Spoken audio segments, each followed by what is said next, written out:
Tonight we have Stephen and Meghan from the Synchrony Project speaking to us.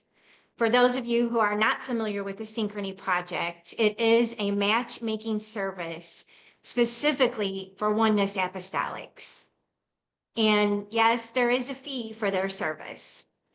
Synchrony Project is what I consider a specialty service. For those of you who love your Starbucks coffee beverages, if someone told you, just go to Walmart, buy a can of Folgers and drink that, it's good coffee, you would probably give them a dirty look and say, yeah, right, it is not the same. Well, that is how we apostolic feel about finding a mate.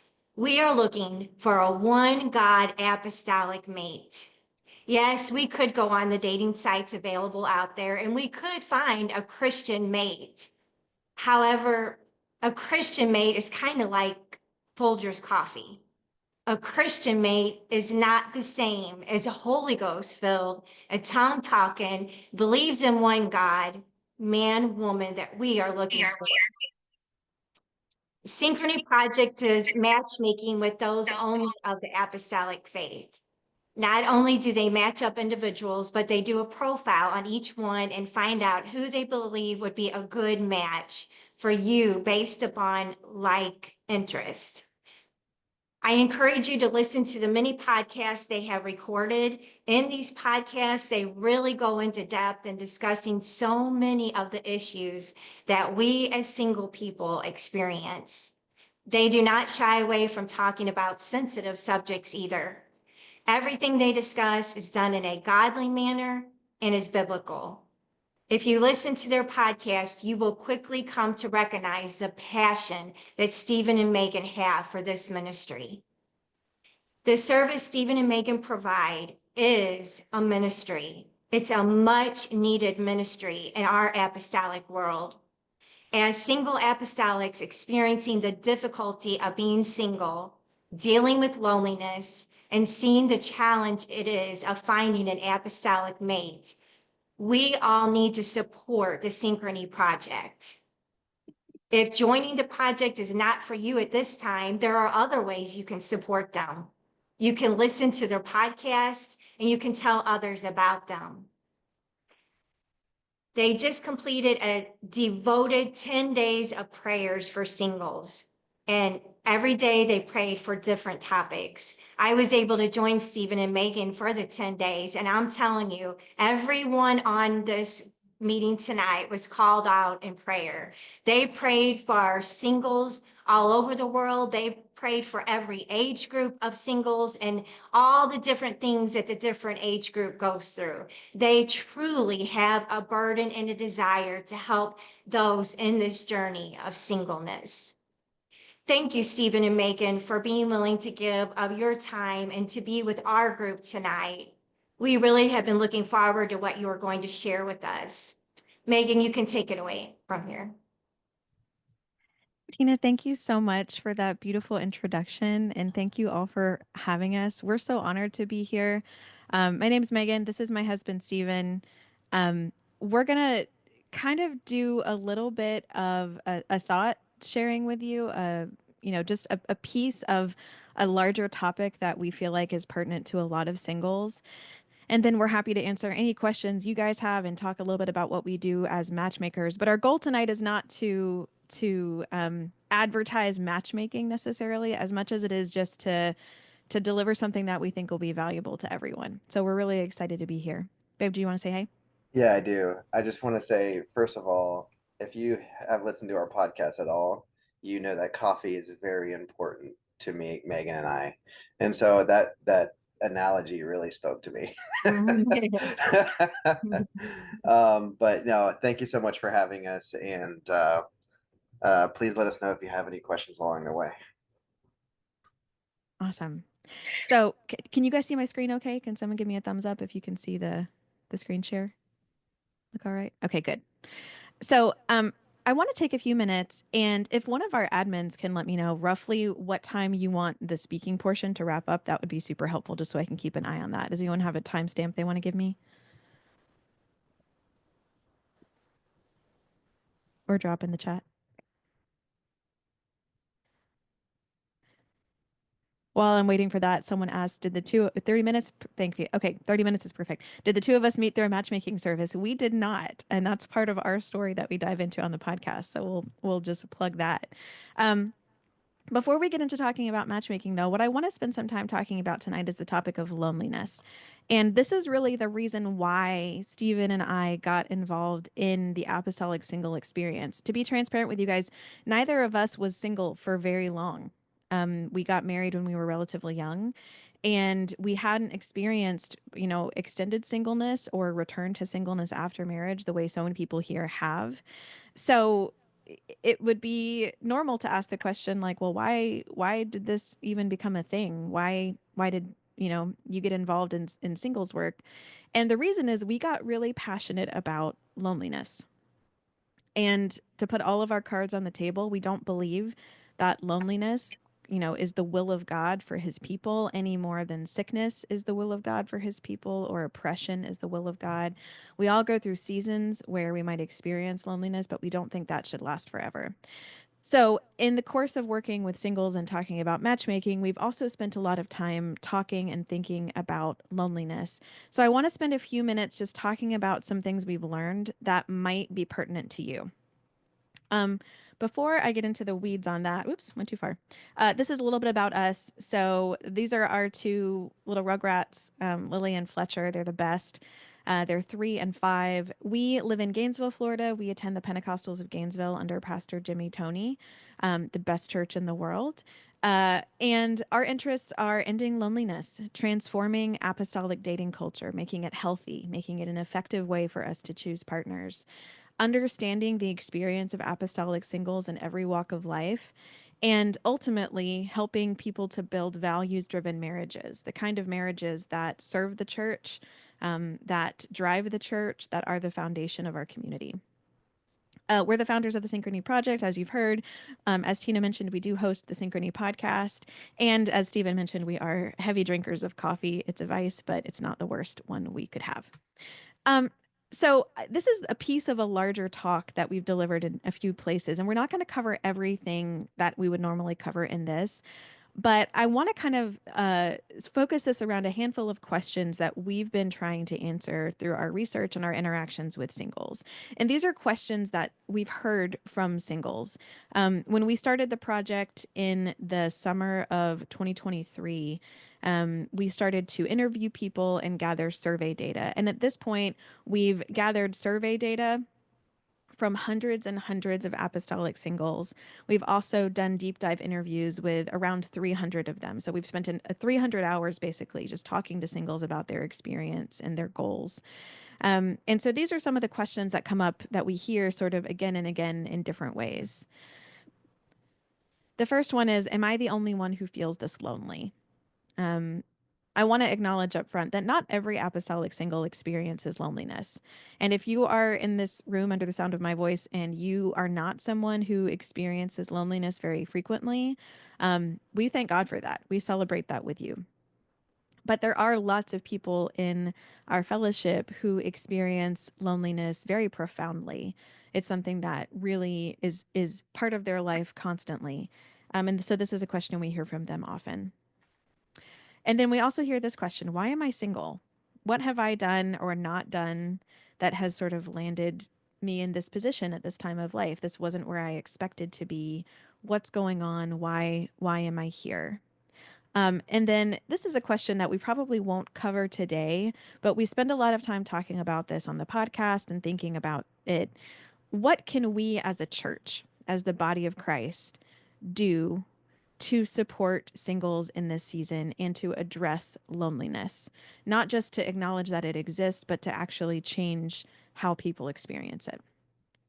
Like I said, we're going to focus on the 2 top questions for this portion, but we can dive into the third at a different time. So loneliness, as you guys, have heard it, people use it to mean all sorts of different things. I'm using a definition here from Psychology Today, but we're all familiar with what loneliness is. And like I said, you might be a person here who doesn't experience this type of loneliness very often.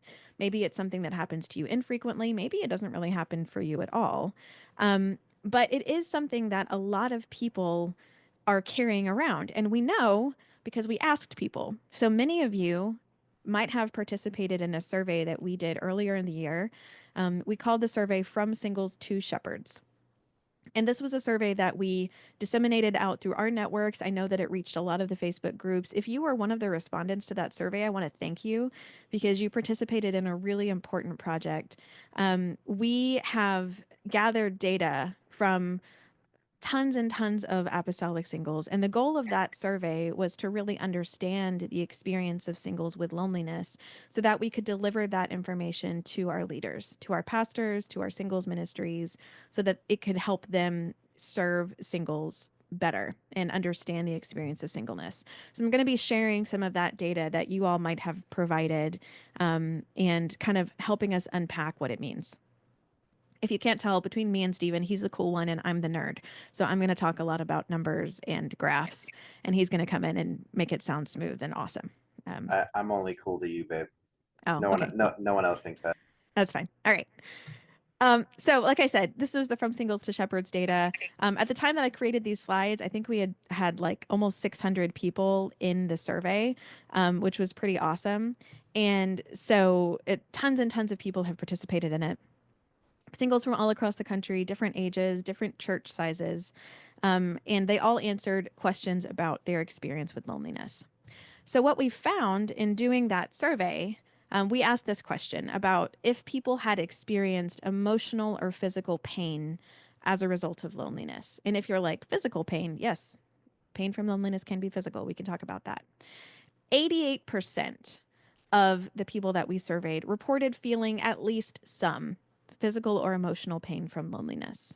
So 88% of people, almost 9 out of 10 singles, if you think about it, are going through life and experiencing some pain from loneliness on a relatively frequent basis. If you look at this little circle graph that's here, you can see that, a lot of people, slightly over half, say that discomfort is moderate. Almost a quarter of people, or slightly over a quarter of people, are saying that it's severe. It's something that is, really, really difficult for them to deal with. And then, we only have 11% of people who say that they experience loneliness, little to no loneliness in their day-to-day lives. So it's a really striking number. The idea that if and then right now, let's see, we have almost 60 people here. So when you think about, almost 90% of the people in this room are carrying loneliness around through some part of their day, that's a really striking figure. Of just the number of people that are feeling that. And when you think about all the people that are in our singles groups, all the people that are single in our singles conferences, that's a significant number of people. I want to say if we heard that 90% of a certain group of people in our churches were experiencing addiction, or 90% of a certain group of people in our churches were experiencing spiritual oppression, we would take notice of that, right? And it would become a topic that we talked about, and there would be seminars about it, and we'd be mobilizing resources. And I think that loneliness, because it's something that we see as sort of part of the human experience, can kind of get tucked into the background a little bit. And that kind of brings up this idea of like, but isn't loneliness normal? You might be saying that, hey, everyone goes through seasons of loneliness. Jesus was in the wilderness, right? And that's true. We all, as humans, experience loneliness to a certain degree. But there is a lot of data, and not just our data, a lot of data to suggest that the type of loneliness that we're experiencing these days, which can be more chronic and more constant, is actually a much bigger problem than just sort of a normal human emotion that we experience from time to time. I'm going to throw up some screenshots of articles on this slide really quickly. These are just a handful, a small sampling of relatively recent news articles and medical journal articles about the impact of loneliness. So this one's from the New York Times. It's talking about the impact of loneliness on the actual structure of the brain, how it impacts our brain's structure. This one is talking about the impact of loneliness on young people and its direct association with a lot of mental health issues and disorders that people then have to seek treatment for from a very young age. This one talks about how isolation can actually shorten the lifespan. So we're not just talking about, loneliness feeling down a little bit. There's this idea that consistent loneliness can actually shorten our lives because we need each other.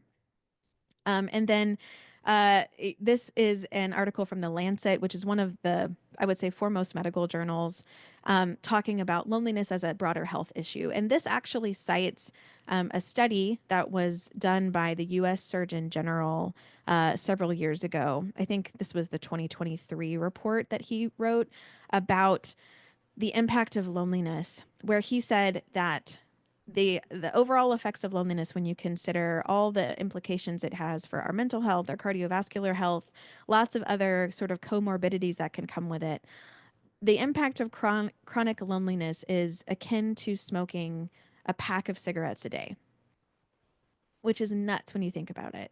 When you think about, when every time you go into a convenience store and you see all of the warnings about tobacco use and what they're doing to our bodies, imagine if we had that about loneliness, right? If that were something that we were taking as seriously in terms of just its impacts to our health. So I'm not here to I don't want anyone to come away from this going like, oh my goodness, like I feel ill and chronically depressed because of my loneliness. I'm not here to try to, oops, heard an echo. I'm not here to try to make anyone feel down in the mully grubs, but I just want to point out that this is a topic of conversation that's bigger than just what we feel in church sometimes. And no, it's not just you. If you are a person who feels like loneliness is really impacting your day-to-day life, it could be. There's good data to suggest that it does have some really challenging effects on our day-to-day.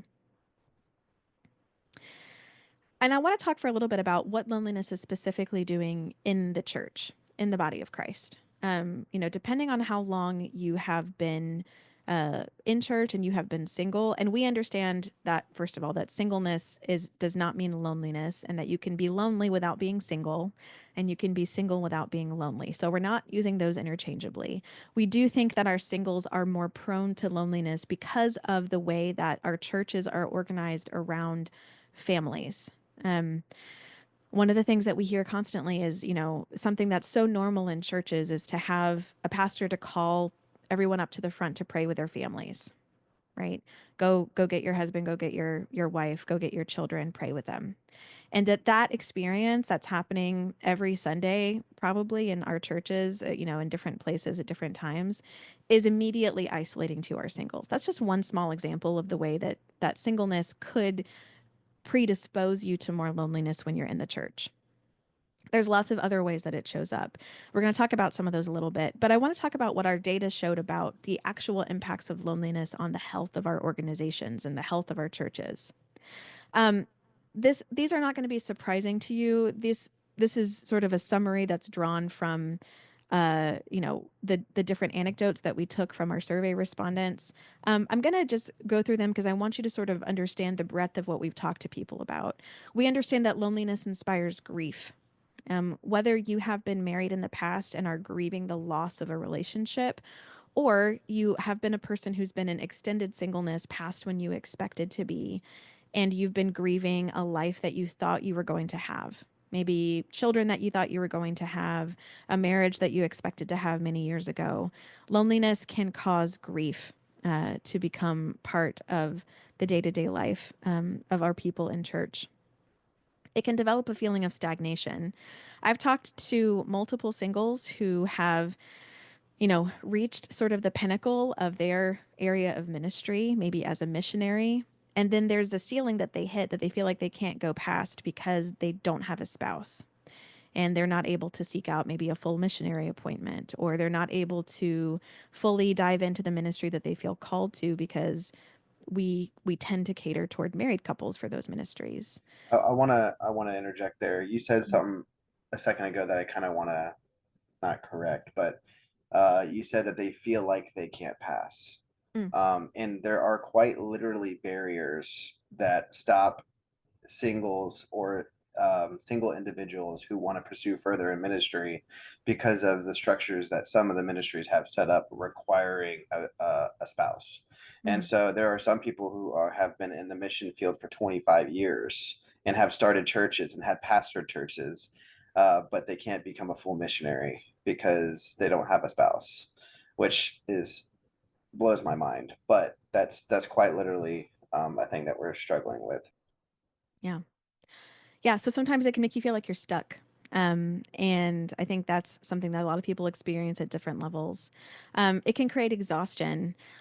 All of y'all in this room are probably carrying your own bills, right? You're paying your own taxes, you're buying your own groceries, you're paying for your own eggs that are insanely expensive, you're scheduling your own doctor's appointments, you're running your own ministries, you're doing your own car maintenance. If you're a single parent, you're also doing that for a bunch of other people that are depending on you.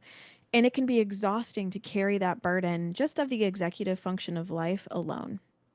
Not to mention the exhaustion that can just come from the loneliness itself. That feeling of, if you are someone who's experiencing it on a regular basis, that you're just encountering that grief all the time or encountering that frustration all the time. And it can slowly wear down someone's defenses. And some people can become angry. This is something we hear about. It's a natural human thing just to feel that all of these things haven't gone the way that we planned. It can be easy to get angry if you've come through a divorce at a spouse who left a marriage. It can be easy to be angry at a spouse who passed away. We experience these normal human emotions as a result of this. And then ultimately, loneliness, even though it's because loneliness shows up because of isolation, it perpetuates isolation, right? As people become more lonely, it's possible for them to withdraw. Sometimes we see friends and loved ones who were in the same stage of life as someone move into new stages of life that the other person can't follow, right? We all grew up together. We were in the same youth group, but now all my friends are married and have children, and I don't. And so we can slowly see that sort of cycle perpetuate itself.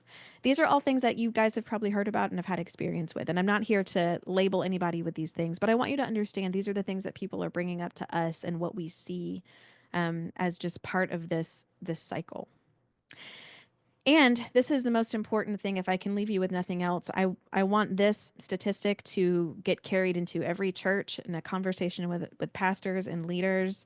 If we have no other impact, then I want this to be the major one. When we asked singles if they had ever considered pausing or stopping their church attendance as a result of their loneliness, we heard that 39%, so basically 4 out of 10 singles, considered stopping their church attendance at least once. Some people considered it multiple times. A handful have considered it. When I say a handful, I mean, we're like 30 or 40 people in our respondents considered it many times. But just think about that. People who considered just not going to church the next Sunday just because they didn't want to confront the loneliness again. And I want to point out that the people that we were surveying are currently apostolic singles. So we're surveying the survivors, right? The people who, are still here, that are still serving, they're still coming to church, they're still doing what they feel that they need to do. And basically, 40% of the people that we surveyed who are still here have struggled with this idea of stopping just because of the loneliness at least one time. So that doesn't account for the people who have already left, right? The ones who have not been able to hang on through that experience for whatever reason. So we want to just point out there's a survivorship bias here, if you've heard that term, where we're getting data from the people that remain. But this problem could be much bigger than that because we haven't been able to survey all the people who aren't here anymore. And you can probably think of a handful of people that you know who slowly faded away during their single season at some point. And maybe it wasn't because they were single. Maybe it wasn't because they were lonely. There's always multiple issues at play when someone makes the choice not to come back to church. But it's part of this ecosystem where it just gets harder and harder maybe for someone to get up on Sunday and get themselves ready and go sit by themselves. And slowly they make the choice not to do that anymore. So loneliness is not just a personal problem. It's not in your head. It's not just something that you have to power through and push through. Loneliness is impacting our churches. It's slowly siphoning away our saints. And there are people who are experiencing it on a daily basis. When we asked people about how frequently they experience loneliness and if they experienced pain, we heard that many people are literally waking up every day encountering loneliness so bad that they feel it in their bodies as an ache, right? So just to kind of put a fine point on it, to answer the question, am I the only one who feels this lonely? The answer is no. If you are one of the people that's experiencing loneliness, you are not alone. It is a widespread struggle within our churches, and one that we want to address. And we understand that it can't, transform in a day, but these are sort of the challenges that we see as our problem to solve, right? As a church body, how do we address singleness? How do we mitigate it? How do we create a pathway through the season of loneliness that people are experiencing? Babe, anything you want to add to this before I move on to the next point? Yeah. I know this is a pretty heavy topic, and I don't want people to feel weighed down by the end of this. I want people to know that the reason why we're even talking about this is, one, to let you know that you are not alone, and two, that if it's not talked about, then it can't be worked on. It needs to be brought to the surface. It needs to be have a conversation that needs to be had with with pastors, with associate pastors, youth pastors, every other singles ministries. Just in the UPCI alone, I just want to bring it to your all's attention. I'm sure some of y'all know this. There's only 11 districts that have dedicated singles ministries in the United States, and some states have multiple districts. So there's only 11 right now. So, and this is obviously not just talking about loneliness. This is talking about singleness. But we want this conversation to be had. Yeah, good point. Okay, so I want to kind of touch on this question too, because we've heard this from a lot of different people, right? And for context, we'll talk about our matchmaking approach, but what that involves is it involves people signing up for a consultation and sitting down with one of us, it's usually me, for an hour. And we talk about past dating experiences, we talk about past relationships. Go ahead, babe. And you can talk to me if you request me, if you're a dude. Yeah. But generally speaking, it's just easier for Megan to do it. Yeah, Stephen has done consultations before, but it tends to be more me. But so we talk to people for an hour about their history, their goals, their desires, and this is a question that we hear asked, if not overtly, sometimes tacitly. Like, I've been trying all the right things. I've been going to the conferences. I've been going to the Facebook groups. I've been interacting with people. I've been liking people's statuses, and I've been checking out the Christian dating sites and trying the apps. And what am I doing wrong? Um, and the answer to this is multifaceted. But before I dive into that, I do just want to say first, if you are in this room and you are a single person who does not have a desire to be married, that is entirely valid. You do not have to be married to be a full person or to be a full Christian. And there are plenty of people who feel completely satisfied and fulfilled in their singleness. So we are not here to prescribe marriage as a cure to anyone. And it's not a cure to loneliness, even, right? Although we think that healthy marriage should be. But I just want to acknowledge that not everyone wants to be married. We did ask, though, when we did that survey of what people's dating goals were and kind of what their outlook was. So, again, going back to that survey, about a little over 2% of those 550 plus singles we surveyed said that they weren't interested in dating, right? So, a fairly small number, 97% had some desire to date. Most people wanted to date in order to marry. About 20% said they wanted to get married as soon as they possibly could. And then a small handful of folks wanted to date, but kind of were hesitant about the idea of getting married for whatever reason. The majority of people were interested in dating and pursuing marriage at some point. So I just wanted to say that out loud. If you're a person in the room who really is not interested in getting married, totally valid. I'm speaking to that 97-ish% of people who expressed a desire to date and eventually to marry. So this is something that, it comes up a lot. And if you have thoughts on this, I'd love for you to throw them in the chat. People have different theories. Okay, so why are there so many singles in the church, right? If 97% of us want to get married, and we have the Facebook groups, we have the apps, we have the conferences, why are there so many singles, right? If you have theories or thoughts about this, feel free to throw them in the chat and we can kind of review them. But I'm going to just put out a few sort of theories, pieces of data that we've gathered by talking to people that I think are some of the root causes. So I'm going to break it down into sort of like three big chunks. The first is people who experience a lack of access, right? What we have found is that if you do not have someone in your local congregation who you can date and marry, who is a prospect for you, then chances are, as an adult with a job, it is going to be very difficult for you to find someone who is a great fit. And sometimes it's just because there's nobody in your local church, right? If you go to a church where it's a small church and everybody's related to everybody, or you're just the only person in your age group, there might not be someone there who is a great prospect. You could be geographically isolated. You know, we've worked with singles who went to a church where the closest church to fellowship with, the closest apostolic church, was a 6-hour drive away. So it's just not going to be feasible to meet a bunch of people and to get to know a lot of people at social events. And it also takes a lot of time to go take yourself to those places where there are other singles, right? You might not be able to go to Bible college and spend a few years surrounded by other young apostolics when you're a 20-something. You may not be able to travel to all the singles conferences. It takes time and money that a lot of people just don't have, especially in this day and age. So lack of access is a big one. If there's not someone where you are, it's very challenging to go seek out an apostolic partner. Sometimes it's because maybe there are prospects, but the connections that are being formed aren't progressing. We hear a lot about situationships. Uh, if you if you've heard of situationships, throw me like a thumbs up reaction or something in chat. I feel like there's a lot of people that have heard of the term. Situationships are those casual dating relationships where nobody really progresses it forward. There's no goal. And you know, you maybe you've talked a little bit and it seems like there's interest, but it never really progresses past just casual talking.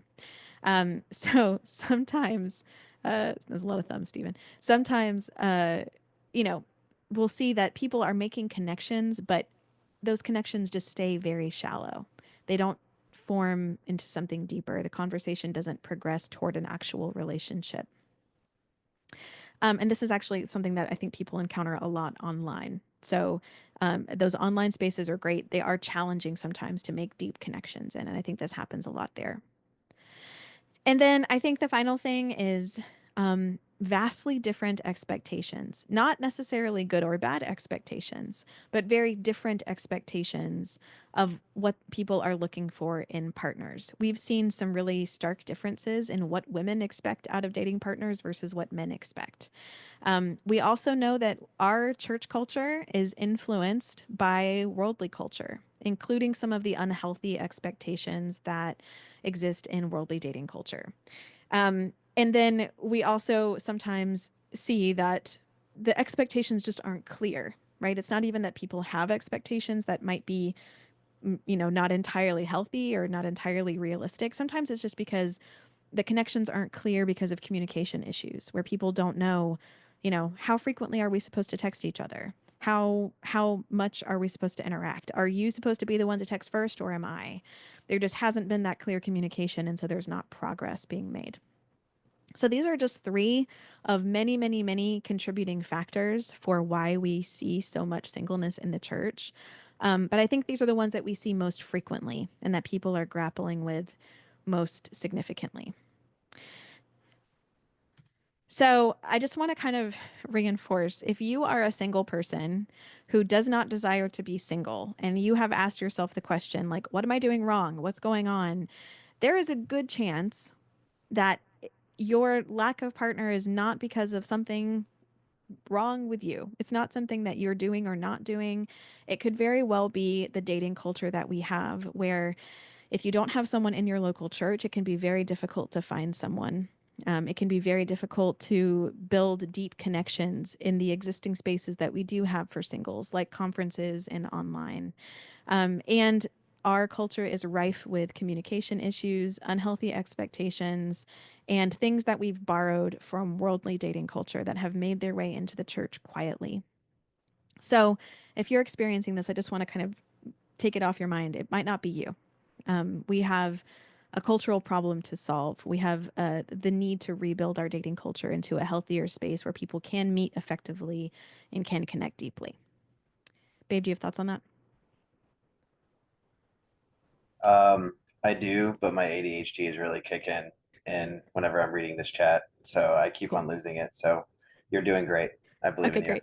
Thank you. I appreciate that. I just want to kind of wrap up our formal presentation with this thought. And this is a verse that I go back to again and again in our work with singles. Again, I want to, if I sound like a broken record, I'm sorry. We know that not every single person wants to be married. We know that not every single person is lonely. We know that not every single person needs a partner to do the things that they feel called to do. But there are many, many people in our fellowship who are living in a life that they do not feel matches the call that God has placed on their life. If you are single and you feel a call to live in partnership and to serve with a spouse and to do work alongside a spouse, then we don't believe it's God's will for you to stay in that lonely place for forever. Um, and I want to encourage everyone to have a conversation about that with their leadership and obviously take your pastor's word, to heart in this area. But this has just been something that's been our heartbeat for the last couple of years. We just feel that God has a desire to see his people living abundantly, and abundance, for many of us, means living in partnership and getting to exercise that calling, to become one flesh with another human being. We believe that's something that the majority of us will need in our life. So that is our hope and our desire and the purpose behind the work that we do. This issue of loneliness, we don't believe it's hopeless. We believe that the more we talk about it and the more of a light we shine on it, the more effect we can have, the more things we can change around it. I want to pivot to just let you know a little bit about what we have going on, and then we're happy to open it up for questions. We are matchmakers, so you've heard us talk a little bit about that. The way that we work is we don't have a dating app. We don't have something that you swipe through or profiles that you see. We get to know each person in a consultation, and then we work to find a partner who is going to be someone who matches their values. So these are a handful of our couples that have gotten engaged this year. We have quite a few more whose weddings we're going to be celebrating this year. We're so excited for them. These are, some things about how it works. We work with any apostolic single who's over the age of 21. So our clients have ranged from 21 years old to almost 80 and everything in between. We work across apostolic organizations. So right now we have church members of the UPCI, ALJC, WPF, apostolic assemblies, and many, many, many independent, unaffiliated churches. As long as they are oneness, baptized in Jesus' name, have received the Holy Ghost with the evidence of tongues, attend a truth-preaching oneness apostolic church on a frequent basis, and pay tithes, they're eligible. I do want to caveat, due to the nature of having this same doctrine but different organizations, there are going to be different standard conversations that you will have to have with someone that is between you and them, and that's between you and your pastor and your walk with God. We do have ask about do yeah people's preferences for the holiness standards of potential partners. we ask, are you willing to date across organizations, and if so, we'll let you know ahead of time. But if you say no, I strictly want to date in the UPCI or ALJC, we will match you with someone in that area. But just know that the more confined your parameters are, for who you're wanting to be matched with, it could take a bit longer for that preference. I see a question from Becky that predicts what I was about to say. We do That have is some a special. great question. Yeah, we do have some special pricing coming up. So we're going to have a summer flash sale over Memorial Weekend. We might do a couple of these. And so, yes, right here, it's going to be 40% off of our matchmaking service on Memorial Weekend. So if you follow us on Facebook or Instagram, you're going to be seeing all of that, and the links will be available to go sign up then. We would love to begin working with you then. And yeah, just go take a look at our site and our pricing. We're happy to talk it through with you. If you are a person in special circumstances, someone who is living on a fixed income or has some special challenges, we do have ways that we can be flexible. We do have payment options. So there's lots of flexibility there. We want everyone who desires to be part of it to participate.